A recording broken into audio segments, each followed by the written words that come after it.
Já cansei de viver iludido, só pensando em você. Se amanhã você me encontrar de braços dados com outro alguém, faça de conta que pra você não sou ninguém. Roberto Carlos. Oswaldo Braga. Conheço a música, mas não sei quem. Roberto Carlos. Raul Seixas, Raul Seixas. Esse é o Paulo Sérgio? Paulo Sérgio.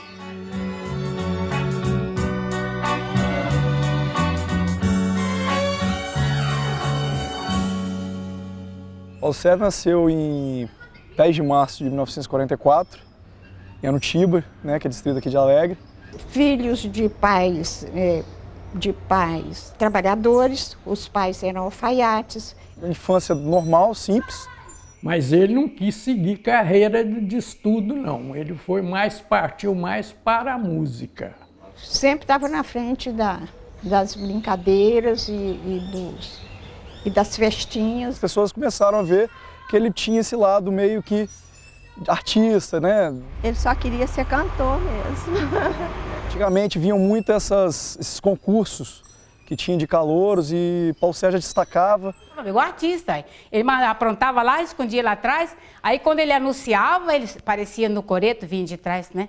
Aparecia no coreto, o povão já estava na frente esperando ele, aquele aplaudido. Porque ele ficou pouco tempo aqui, né? Mas na verdade só nos anos 50, que acho que a família foi para o Rio de Janeiro. E que acreditou muito no sonho dele, porque era um alfaiate, foi trabalhar numa loja de discos, né? E disse, você ainda vai comprar meu disco. Ele subia no palco, você olhava, você via um artista nele, e desde a primeira vez que ele apareceu, você sabia que ele tinha futuro.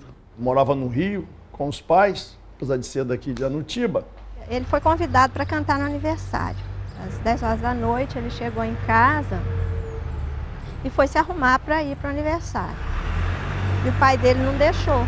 Aí ele se desentendeu com o pai dele, né? Fechou dentro do quarto, saiu pela janela e veio embora. E ficamos assim algum tempo aí, os dias que ele ficou aí, quase todos os dias nos encontrávamos. Ele vendeu um terno, um par de sapato para comprar a passagem e veio embora. Uma geladinha e tal, tô lá no Pico da Bandeira. E aí ele ficou aqui um tempão. Até que ele chegou o dia de ir embora, me lembro perfeitamente. Nós estávamos lá no Pico da Bandeira, tocando violão, cantando à tarde. Quando nós viemos de ônibus para Alegre para ir para o Rio, ele entrou no ônibus e a mamãe falou que ia para o Rio. Se ele queria alguma coisa. Aí ele falou assim, então a senhora avisa minha mãe que eu estou bem. E passou Adílio Jordem, morador até hoje de Anutiba. A família só descobriu porque a mamãe foi no Rio, né? Foi. E com o caminhão gozado, né? Era um caminhão de galinha. E dessa vez é que ele foi embora num caminhão de galinha, porque ele não tinha dinheiro para voltar para o Rio. O Paulo foi embora. Com um velho violão, deve ter ido tocando violão daqui para o Rio, acompanhando o motorista Adílio Jordem. Algum tempo depois, não sei se meses, ou dias, ou meses, estourou, né, a música Benzinho. Benzinho, por que deixou-me assim?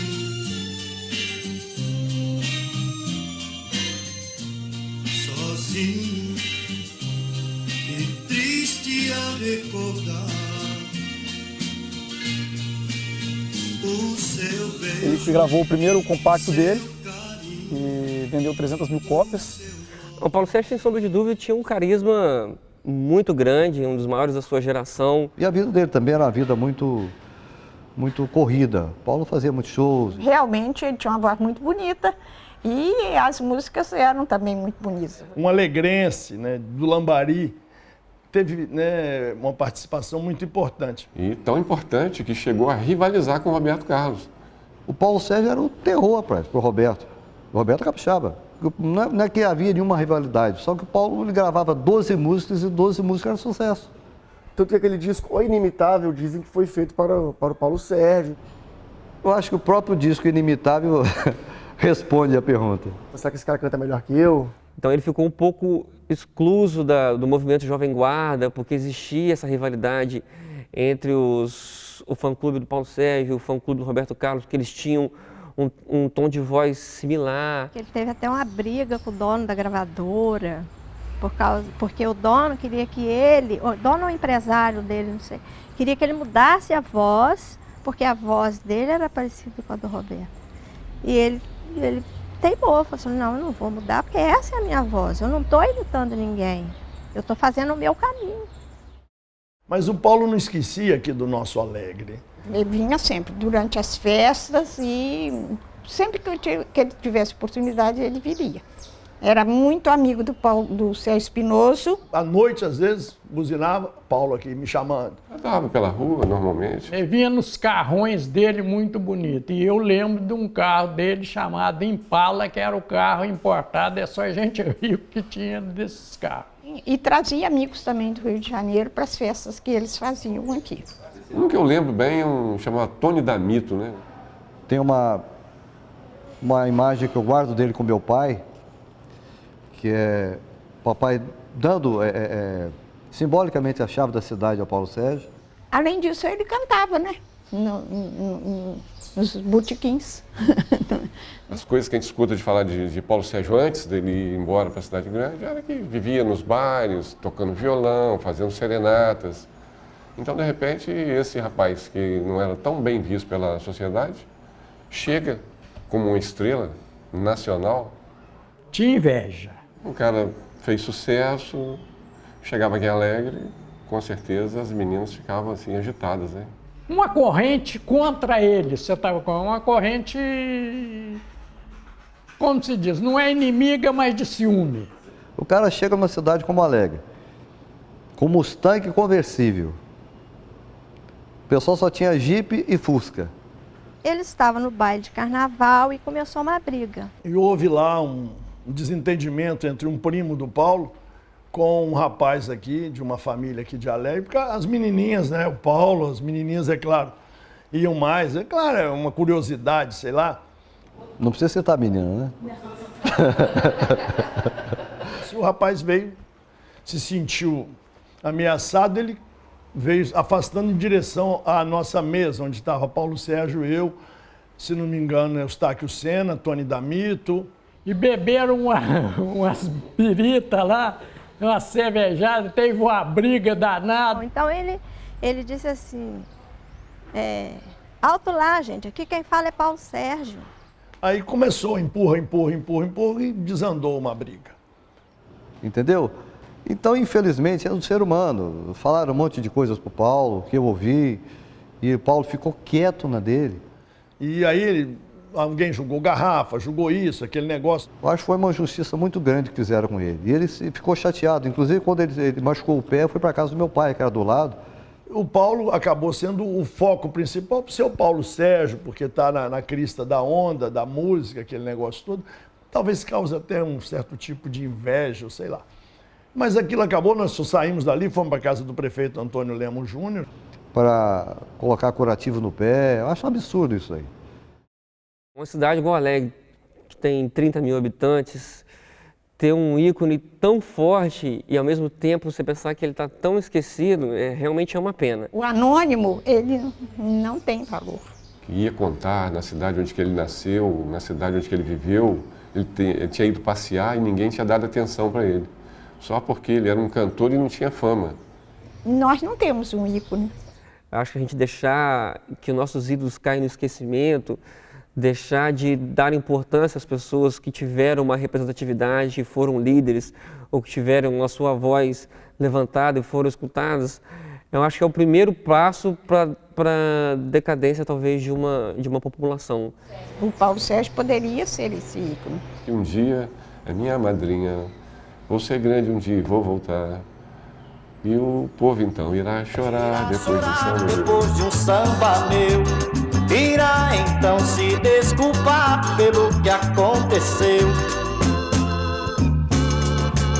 E num lugar tão pequeno, que as pessoas sabem tanto da vida de umas das outras, o cotidiano delas é tão comum umas às outras, era para você falar de Paulo Sérgio e todo mundo saber o número do CPF dele aqui.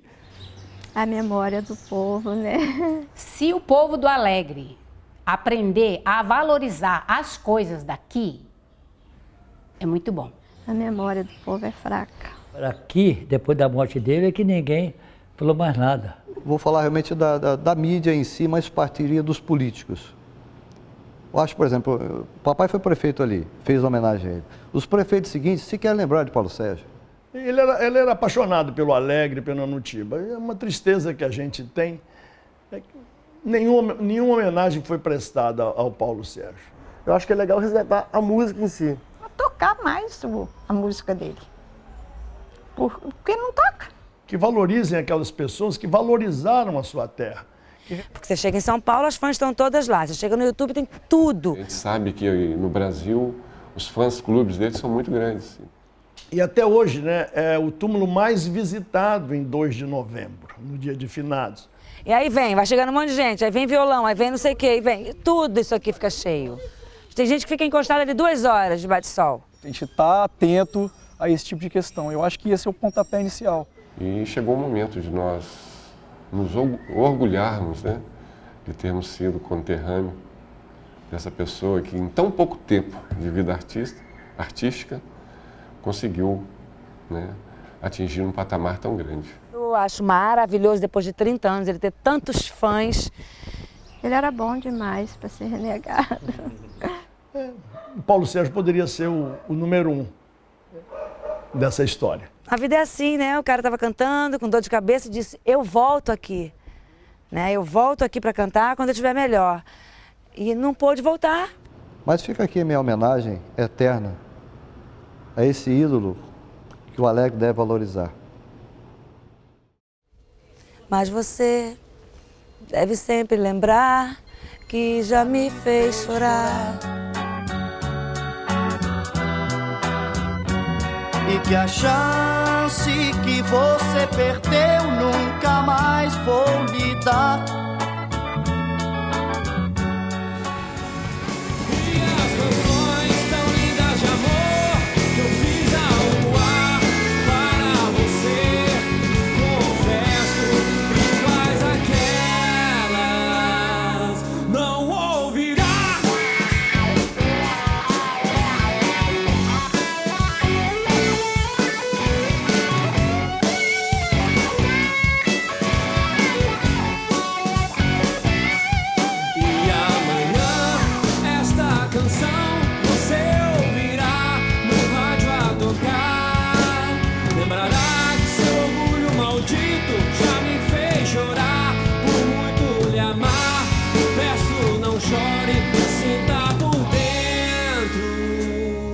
A dor de um amor. Então você verá o valor que tem o amor. E muito vai chorar ao lembrar do que passou.